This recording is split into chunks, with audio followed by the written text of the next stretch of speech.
Hayibo, khona abantu abasastress ukuthi o-Aunty ababuyile emsebenzini. U-Aunty uma engakabuyi namhlanje, khohlwa. Umhla kabangani namhlanje nisakhala ngokuthi u-Aunty akabuyile, u-Aunty akayibamba ifoni. Funa omunye u-Aunty.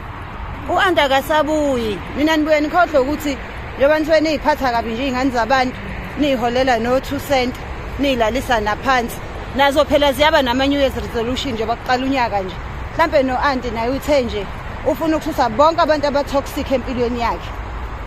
Wena uzolokhu uthi u-Aunty uyakuziba kanti uyi-toxic person empilweni yakhe. Qale ngawo ukuremova.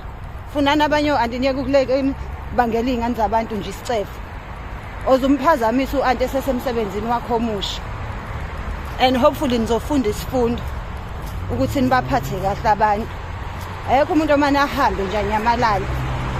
Mase nikhohlisane njengazuthi iy'ngane zabantu izona ey'khohlakele. Aunty wima baze basho abantu bathi kungcono kabi kuyogqilazwa yibhunu nendiya nomlungu nokugqilazwa umuntu wakini. Anigqilazani weJehova. Bahambile ko-Aunty no-toxic people ey'mpilweni zabo. So nje nibe part of ama-New Year's resolution abo. Nizofunda ukuphatha abantu kahle.